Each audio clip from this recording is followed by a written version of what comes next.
dạ dạ bên non anh chị ơi ít giờ tua lớn mặn té bên nhỏ tôi sọt chơi bên non chị phong đua mà nói tôi nhỏ tôi rõ lành thôi lâu lành quá nó chơi thôi nhiều kê rồi mua nó bên tỏ chế sai bàn chuyện cho là chỉ tuôn không được ôi giời ơi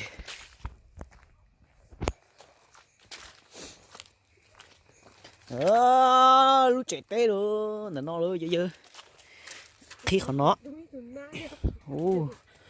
khi lý do trả lời cây nó chị ơi chị đã bắt đi ơi chùa bàn chuyện đây cho chọn tông cho tên nó nó lúc chế khóa trong lấy tao đôi khi phải nó cho tao cho nhóc nào thế này tôi sẽ bắn chỉ bên nó đã mình chỉ chung ta to để lấy to bên đầu bàn chỉ nó à lọt cơ về tiêu để bên tàu nó là chỉ tôi không được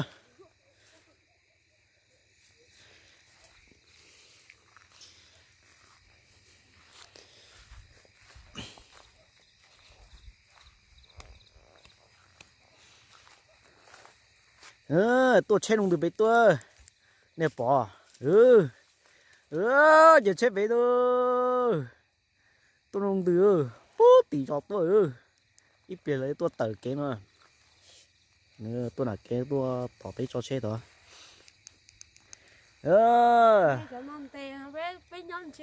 nè bây giờ nó ha tao nó ha bây giờ mua đại rồi cho tôi ha tí tao nó thế à nó chỉ cho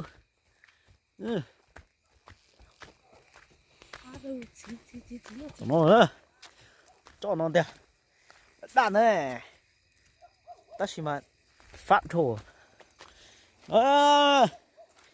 nó chỉ nó sẽ giờ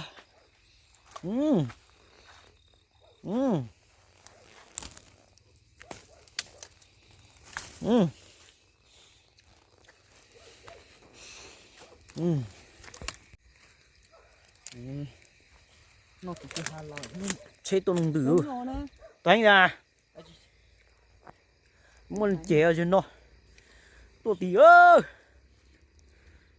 ta chỉ bỏ cái kêu chỉ bỏ cái giò kia lấy cho chế tôi không được chỗ nó cho tôi nó anh gì nó gì nữa cá của cam quý đây nó này đó toàn nó đúng từ cho chết rồi bé vừa tiêu mà nó tôi nó mong đua cho có chở dầu tôi nó chịu là tôi chống cự này đó chứ vừa hay rồi ra kêu hành câu yo mong nó béo gần loa ơi nông ngay chơiเลยchúng chỉ chung mai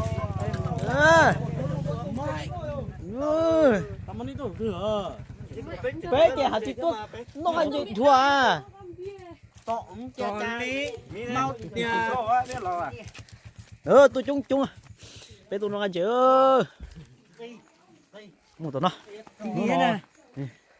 nó bé tí lẩu tôi nó anh chị nó bé vừa tiêu tôi nó chỉ mong đua chị bé mà cho lẩu nó xé này sai ơi dùng tê ngay kiểm bia đi vào nó nó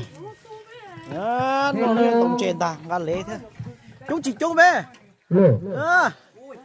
sách chế cho thế là còn cái gì nữa mang thêm cái gì đó mang đi ai đang xuống đây chốt tớ ôi vô vặt chê ồ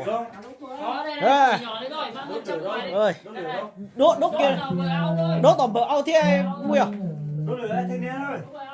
à một thông chuột to chuột gì mau nhá bỏ ông già thì khai hết rồi chả bàn chế ơi một chế dùng nho vậy ơi cháu Bọn đây kìa. nó đã cho em một tên chè nữa tôi lấy chị ơi nó ta đang làm gì đấy rồi хуй luôn Này kìa. Ông kia. nó còn chè cổ lắm nó cây nạt chuột Cho số phỏ thì có tuổi tao ơi. rồi về bên đồng chè bạn chưa Cháu ơi. tớ bé tớ tớ nhìn thấy nó ơi Tính mà. anh gì mới tính tài á Tính tài cho hồi dính như mua. Tính tài ơi. mua bao này cho coi nhờ tú loại dân Tôi lời dễ rồi, tú loại dân mà nhưng mà Đã chịu anh men luôn. bạn chơi nó cho nó sách kìa trời ơi tốt thì chưa rồi con này ơi tôi hay à tí ơn đầu bạn gì nó chỉ chút hay mới dần chuyển lo Nhiều hả?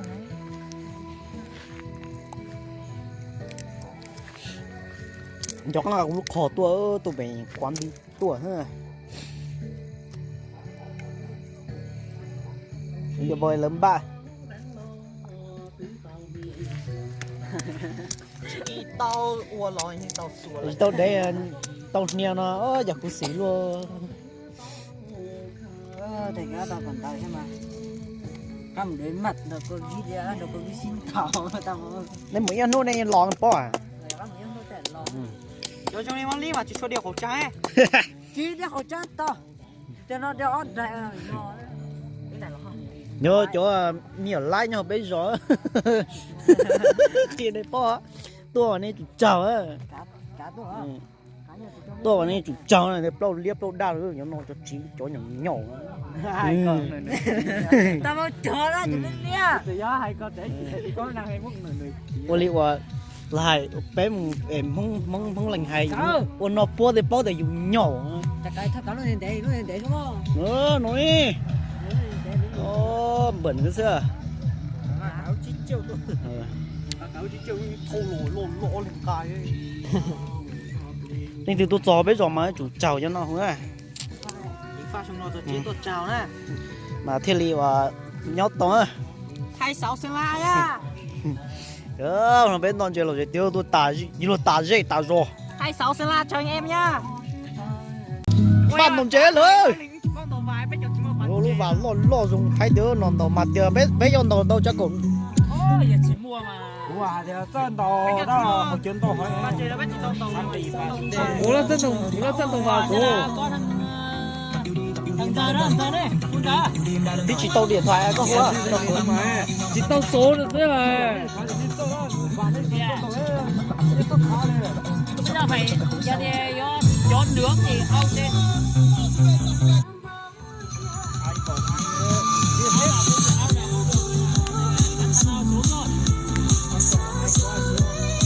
ủa nó không buồn của nhỏ Đúng rồi đây thôi, hết rồi về thôi là sao rồi? Đây đây nha, xuống. Ai có nó chơi ai tốt được mà.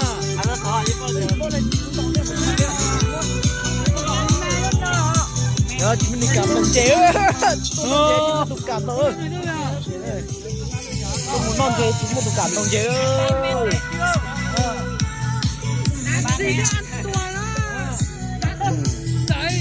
bắt đèn rồi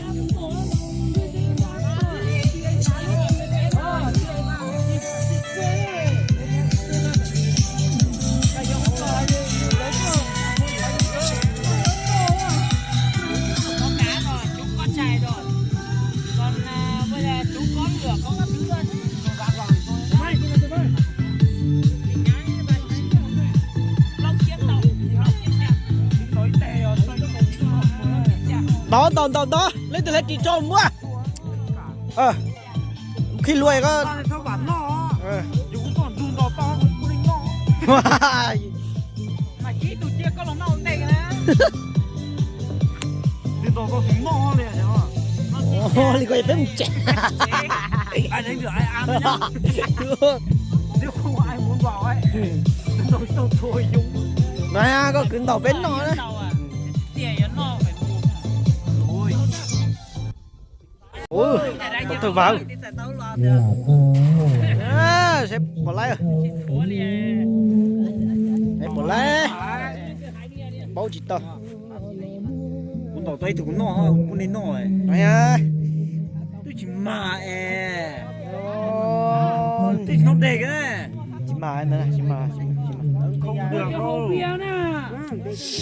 mà mong á thỏ tay tù tay tù ở tù ó tù rồi ó tù hai con ó tù ó tù rồi mình đã rồi ó tù ó tù bàn nãy tao ý được bàn nãy cẳng cái nhé Anh chí ở bàn nãy máy bà phi mua ra nó được hoài không bàn nãy bà phi bún nọ này chỉ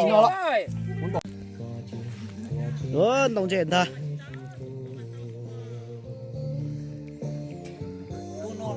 để chỉ còn tàu với không cho đây là tôi nên mà chết té khi nó nhảy phải có to có nghỉ chơi ra đúng này tôi chưa có rồi khắc ăn rồi đúng là to tù à đi tù dùng cao cho con nào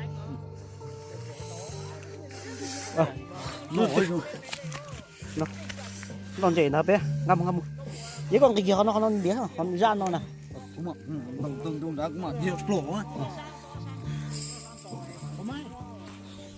nó sẽ có đầu ra qua chứng minh đầu thì em ạ chứ trong cô bé hải ngâm hành gọi gì chỉ tông gì nọ chứ không biết cơ đó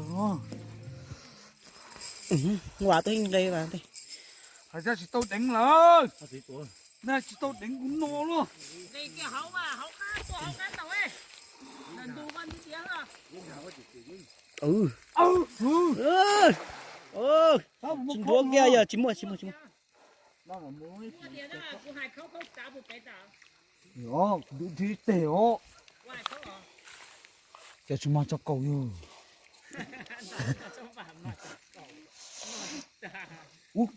mà tiêu á đây đây tổ chỉ to gì thôi giờ để từ gì kia nó không ra nó đĩa nó thấy cái chủ tôi vào bộ tổ khó to rồi nó ở to chứ chân mấy quá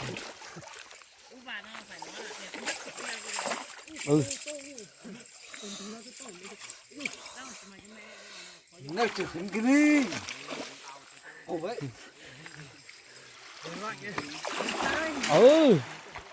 nó mà thế tôi chú à con à cho chú lộ chạy cái đi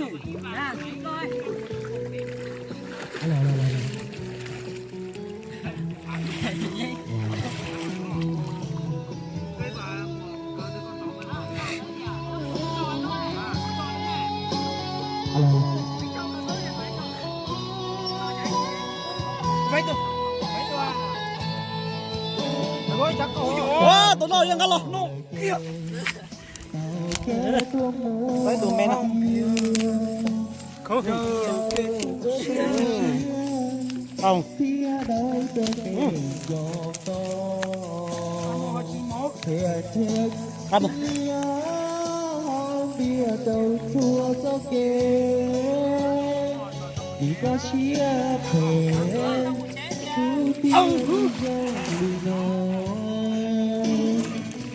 do cô thầu tiền để cháu nó vào nó mà cho cứ cầu cơn thiết ta một thó cầu ta đây lúc bạc to bây giờ to nên ba thiên lý chi tới tua tu ta lý ó tụ còn nó rồi không biết là chết ó cùng rồi giờ tụi mà sao vậy cũng to đi tổn đen mà đi nói chung chạy phải cắm mua ngắt tiếp bao giờ coi chi này có này cắm một đi kia hồi vậy là nó bé trong dê chơi gì nhau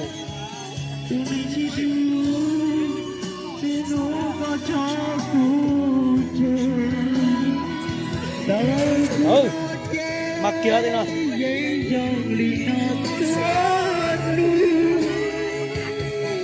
Eko pun joku liku joko tiao tu ning chia the mua sát tụ tí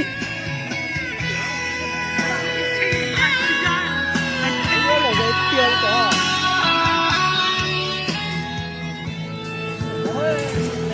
chỉ hậu biệt chế Vừa phải nói cho hơi kìa.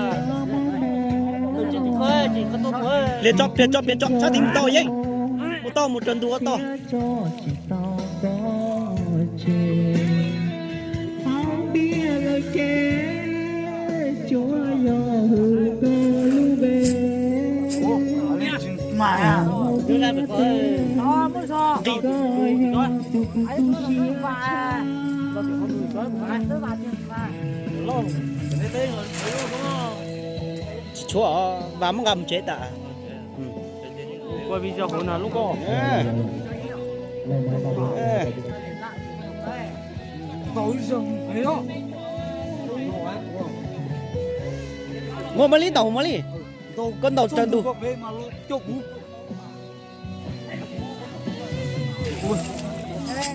chị mà đó lao chị mà kìa hả chị mà mua kia thì có mua đầu phải to mà có chả có mạng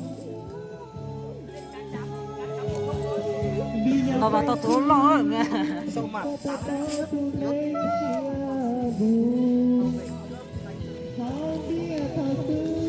mua kia con đi đĩa hả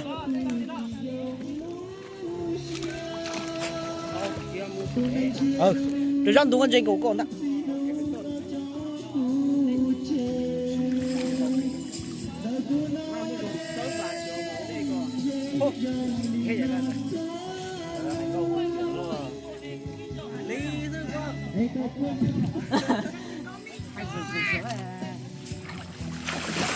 ô tốn nọ Tao có tình ngon thế hả? giờ tiền có chỉ khơi luôn muốn luôn đời mua luôn đời một con tàu nó vào không này chùa tao luôn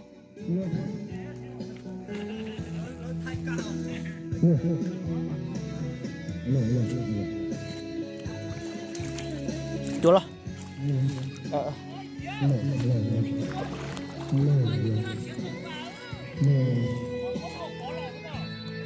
chính xác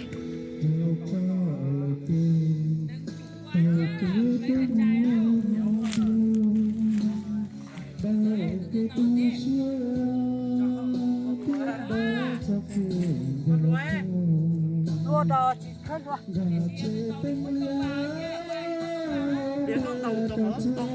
đấy chính xác mà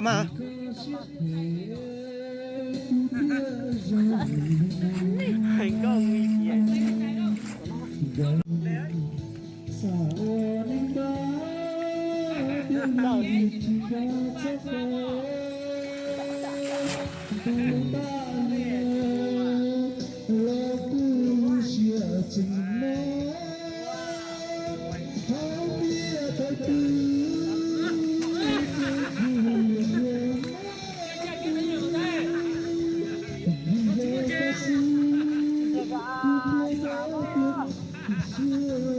con tàu sắt coi tàu lưỡi mất lý nè con chuột lốp phè đó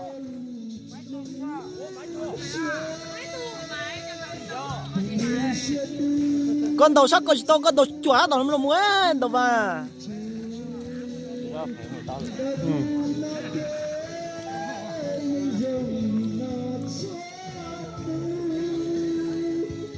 Có lúc máu nó sẽ tốt rồi, tốt nó. một xã điện chỉ tuân nó tới cho gèn kẻ hay dành nó gì Tốt rồi hen.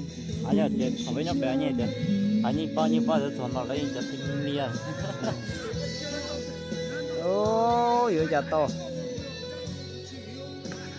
ô con tàu sắc coi chỉ tàu lửa này tao có tao lụt tàu nó con à khi lên chín chế á à chia ô chị cũng nhất tà chưa ô lỡ của nó ô có chầu tụ phu nhiều có trò lớn cả rồi anh chia hộp phi nè hôm nay chỉ cá một cô chó chị cũng nhất của thôi cậu xin đã ô nó chỉ còn nó chọn nhảy kia lỡ cả nó à hư cột gió này mỗi không cột gió của nó ạ tao con cột gió chơi nhanh cô to quá bây giờ mỗi lòng thùng tàu mỗi một thua nhưng mà không biết à có chơi nó mót đây tụi con thế tao đùa cũng đồ với tôi thôi rồi thôi cũng không biết bia mà trả mà may trả